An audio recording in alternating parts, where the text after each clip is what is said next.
Chapter 1 continued. Being so much younger than all the other students, life in the college certainly wasn't always easy for me either, and I suffered as others do from the rigours of life in that kind of institution. I had to learn some practical lessons very quickly. When my father took me to the college for my first term, he left me with enough supplies for the whole 3 months would have to pass before I would go home again for a holiday. But I'd never had to manage my provisions on my own before, and by about halfway through the period they were supposed to last, I had used up all my supplies because I was far too generous in my hospitality to my new colleagues. When I had no food of my own left, I managed to survive for about a week on the salty yak butter tea that was the only thing provided by the college.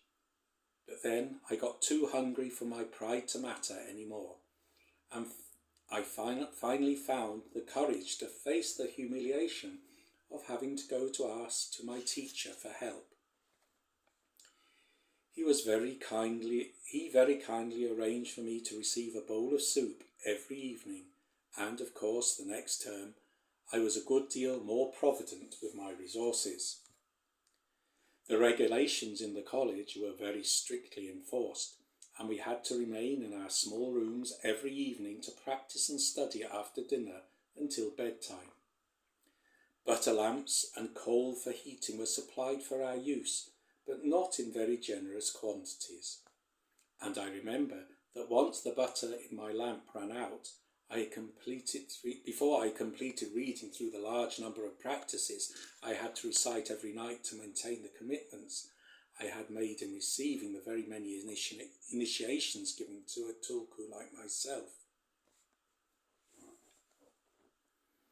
We weren't allowed to leave our rooms at that hour, and there was a monk patrolling the corridors to make sure the rules were observed. So I didn't dare go and ask a neighbour if I could borrow a lamp, but tried to read my practices by the light of the coal fire. I knew some of the texts well enough to be able just about to recite them, even when the embers had burned down to a mere glimmer. But when the last spark finally had gone out, there I was in the dark with a pile of long Tibetan pages still to read, if I was to maintain my Samaya commitments. I didn't understand at that time how to maintain commitment by applying the essentials of the practice, and I interpreted and carried out all the instructions that were given to me by my teachers in a very literal manner.